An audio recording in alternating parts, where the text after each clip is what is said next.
Hello and welcome to MAGA the podcast. This is your host, the Disgusted American.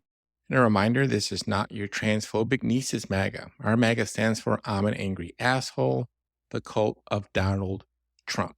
So the mission of our broadcast is to really showcase how Don the Con bamboozled a nation. Our goal is to help make sure that the cult of MAGA goes down in flames by 2028. To stop it before it becomes unstoppable and our democracy further decays into a dictatorship. Trump's been in office now for about 2 months, and it has been pure chaos. And this is by design, a design that was first put together during Trump 1.0. And so, if we want the cult of MAGA to end, you really have to know how it began and why it spread. You have to go back to the election of 2016, when Trump 1.0 spread from a small annoyance into a phenomenon. So who am I and why am I leading this journey? A couple of things I bring to the table. I am a talented storyteller and a social doctor. I've spent 18 years as a management consultant, and I was in the development program of 2 major TV networks. Over the years, I've dealt with all kinds of social problems that come from people, systems, and power. I'm hoping that I can help us make sense of this MAGA mess so we can sort out how to get out of it together. During the last episode, we took a deeper dive into how Bam Bam and Trump eloped and started their political marriage over the flaming corpse of Megyn Kelly. We explored this idea of what happened when Trump got his megaphone and Bannon got his Messiah. We saw the alignment of 2 very important pieces to Trump 1.0 success: a very powerful snake oil recipe and the perfect platform to spread it like a virus. Breitbart News and their mainstreaming of the alt-right from the sidelines, where previous iterations of the misogyny and racist messages finally found a mainstream audience. The big question we're going to explore in this episode is the most immediate and threatening legacy of the Trump-Bannon political marriage. A tactic that's so effective that has brought America to the brink of collapse only 2 months into Trump 2.0. We're going to take a look at what is flooding the zone and why is it so effective. But before we get into flooding the zone, I want to share a story about the power of speed and chaos through something that was known as the Blitzkrieg. And what was the Blitzkrieg? It was a World War II tactic employed by the German army. Blitzkrieg. Ever heard of it? It literally means lightning war, and trust me, it was just as intense as it sounds. This was the German military's secret weapon during World War II, a strategy designed to hit fast, hit hard, and leave the enemy totally stunned. Imagine this: tanks roaring in, planes dropping bombs from above, and troops storming in behind, all at lightning speed. It was chaos, but it was controlled chaos. Every move was perfectly timed. The whole idea behind Blitzkrieg was to avoid those long, drawn-out battles that drained resources. Instead, they went for quick, decisive strikes.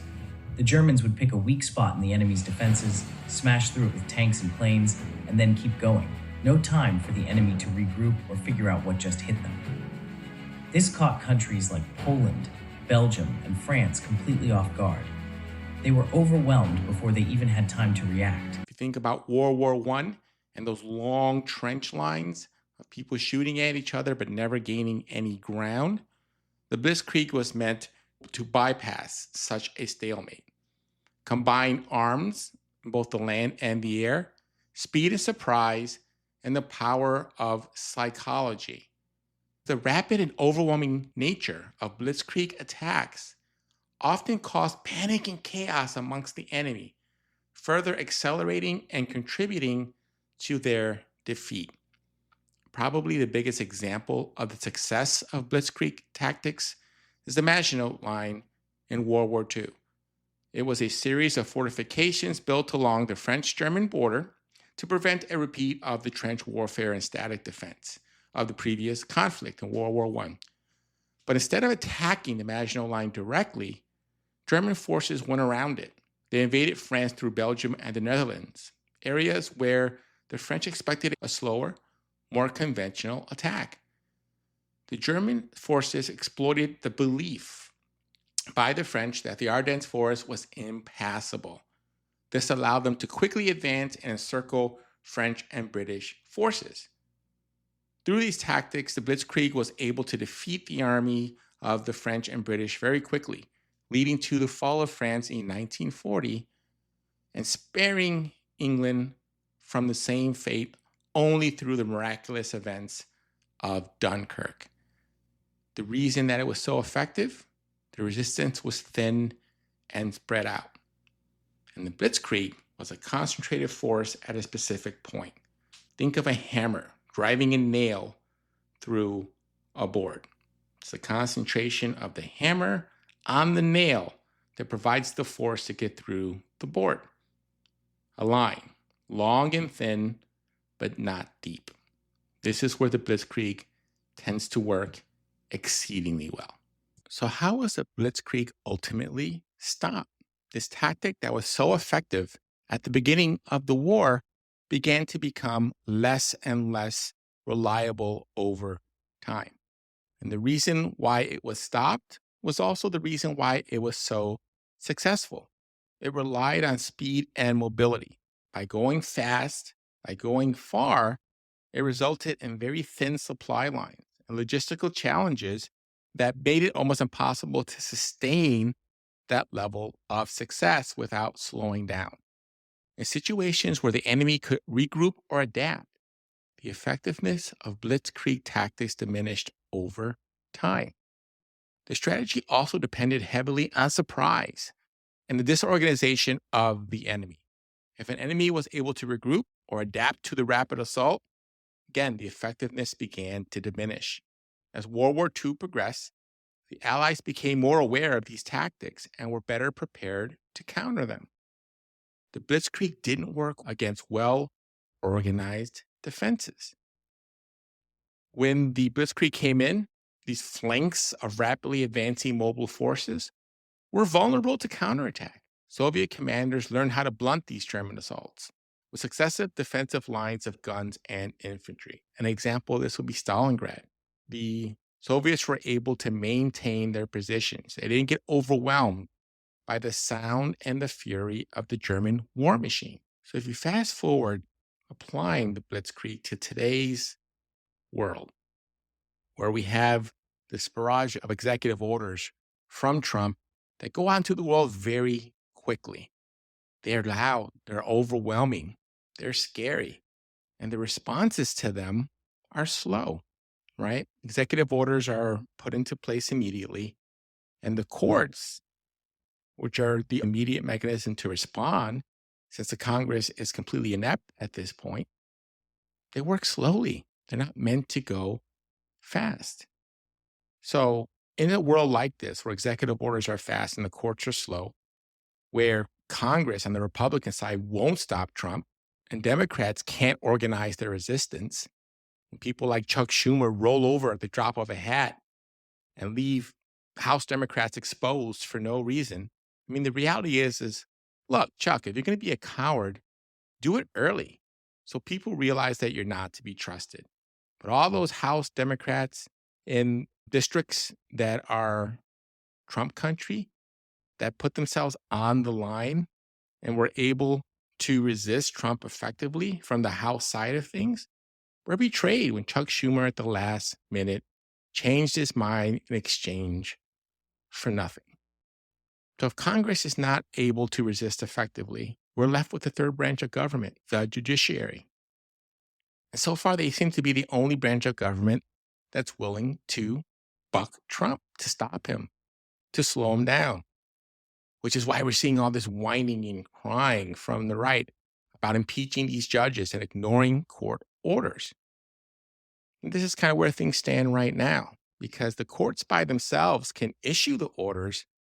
If the folks in charge of enforcing court orders are not willing to do so, then it's no longer an order. It's a suggestion. One of the things that we need to really think about is how do we organize a resistance right now that's not shallow and wide, that's not a line, but rather a resistance that is organized and deep, that the faster and further something goes, the more it gets bogged down, built on solidarity and trust, right? Think of something like concrete that gets stronger and stronger over time as it dries. We need solidarity and trust in order for the resistance to be effective and deep. And that's what's missing right now. The resistance is just shallow and it's wide, but it's not deep. That has to change. As long as it stays shallow and it's a line, these Blitzkrieg tactics from Trump and his gang of fools will be effective. Another really important legacy from Steve Bannon that still haunts us to this day is that Bannon felt the best way to deal with the media that he hated so much was to flood the zone with shit. He stated this during Trump 1.0. To do is just hit, and keep it. It's momentum. The opposition party is the media. And the media can only, because they're dumb and they're lazy, they can only focus on one thing at a time. Ezra Klein wrote in the New York Times that what Bannon wanted, what the Trump administration wants, is to keep things moving fast.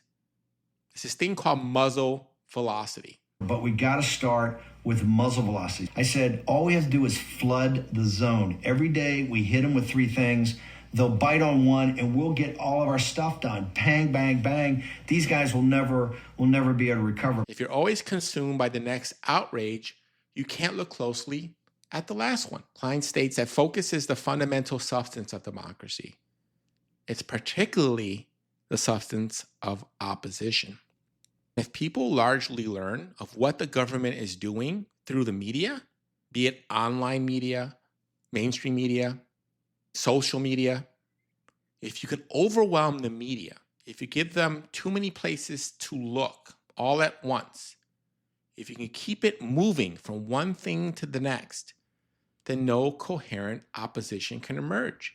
So it's got to start, it's got to hammer, it's got to muzzle velocity. You got it. When you get anything in life, remember the house is 5-7 against, right?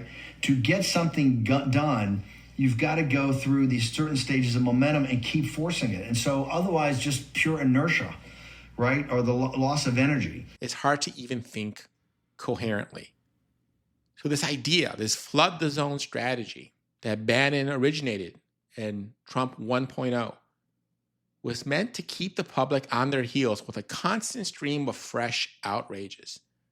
The goal was not just sensory overload, it was an attempt to make it impossible for anyone to really understand what's going on here. Flooding the zone also means contaminating the information ecosystem with disinformation and misinformation, expressly to create confusion and distrust between the audiences and the news media. The things that Trump's doing right now, right? Continuously attempting to overwhelm opposition from Democrats in the media through a flurry of moves that will be difficult to respond to all at once, right? When we see what Trump's done, by the end of January of his term, right? We're talking about, 11 days in office? He'd already signed 46 executive orders by the end of that January. That's already a quarter of the total number of executive orders he signed in his first administration, first 11 days. And a third as many as those signed throughout Biden's 4 years. The same thing with DOGE, right? The Department of Government Efficiency, headed by dipshit Elon Musk, designed to move at a lightning pace. This is not an accident. So all these folks that are getting fired right now, even if they get rehired 6-12 months down the road because the court reverses things, a lot of these people are not coming back. That's a big deal because a lot of the folks that are out there working in the federal government, the ones that are being maligned and insulted by Trump and his cronies, are just regular folks looking to do a good job. They're really not motivated by politics. They're motivated by love of country. Almost a third of the federal workforce are veterans, people who've already proven that country comes before party. And for Trump, this will not do. He needs people that will do what he wants and not ask questions. He wants minions, people that are going to carry out their master's wishes. Times reporter Luke Broadwater also wrote that flooding the zone, as Trump is doing during his second term, right, enacting his agenda at breakneck speed as part of international plan to knock his opponents off balance and dilute their response. It's meant to make you disoriented, make it difficult for you to catch your breath. Ty Cobb, who was a member of the White House legal team during the first Trump administration, tells the Washington Post, it's a naked power grab, consistent with what Trump's advisors have persuaded him to do, which is to flood the zone with as much unconstitutional activity as possible, with the hope that they get away with some or all of it. Democratic Representative Jerry Connolly of Virginia, the ranking member of the House Oversight Committee, wrote on X, Trump is flooding the zone with one outrageous plan after another in the hopes that we will balk at the sheer size and scope of his efforts. Flooding the zone, not a new idea. Originated during Trump 1.0 and really being put to effect like a fire hose during Trump 2.0. One other issue I want to address before the end of today's episode is recently on the MAGA the Podcast Facebook page, I received a death threat. It goes as follows. Fuck you, you bitch ass retard. Pray, boy. You had better pray to God that I never find you. The enemy is you, and I will do my duty, commie. End of threat. So, first of all, let's address the insanity of wanting to kill a fellow citizen because they don't agree with you. I don't even understand the criticism itself. I'm a communist. Trump is literally acting like Putin's mini-me and destroying America's reputation abroad. And for those of you who are old enough to remember what a communist is, you should be fucking furious. How could we, after all these years, turn our back on NATO and our European allies to get in bed with Putin? Now, look, I'm not a fan of hardcore MAGA. The racist, misogynistic, transphobic blathering, see, that's constantly getting thrown at us day after day. Mentioned in the first episode. It's a toxic stew of all the isms. But as much as I detest MAGA, I'm not advocating murder. That's not normal. That's not what normal people do. But that is what psychos in a cult would do. Because if you look at some of the dogma of being in a cult, some of the characteristics, such as there's an infallible leader who's the ultimate source of truth. You have to be completely loyal to this leader and have unquestioning faith. This us versus them mentality. When you see the outside world as evil and dangerous, this idea that the leader's word has absolute authority, and these unreasonable fears that would spur such unhinged response. Who's the real enemy here? Who has lost their mind?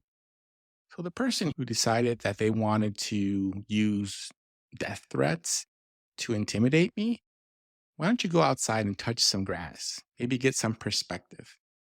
Maybe, just maybe, you'll discover something besides murder and rage to fill your days. I wish that for you. Unlike you, I am not driven by anger and rage. I am not part of a cult. On today's episode, we looked at one of the biggest legacies of the Trump-Bannon 2016 political marriage, this idea of flooding the zone. And just like the ghost army of World War II that we explored in the last episode, flooding the zone means causing a racket to distract you over here so you can do horrible shit over there where nobody is looking. Trump tried to start doing this during his 1.0 reign, but he wasn't surrounded by loyal minions the way he is right now. This is why it feels so much worse. This is a blitzkrieg, and it must be resisted in a similar way to the original blitzkrieg of World War II. We have to avoid these narrow lines of resistance that are paper thin and weak. We need something deeper and more organized, something with depth that gets stronger over time, because the longer it goes, less effective the blitzkrieg becomes. As a final message again to my contemporaries in the hardcore MAGA world, look, if you want to resort to violence and intimidation to get your way, grow the fuck up. That's all we have for this week. If you want to help out the channel, please subscribe or follow on your podcast platform and let your friends know about our channel so they can give us a listen. If you have a moment, please leave a rating for us on your podcast platform so more folks can find the show. New episodes drop every Wednesday. Thank you again for tuning in. Look forward to seeing you all next week. Have a great night.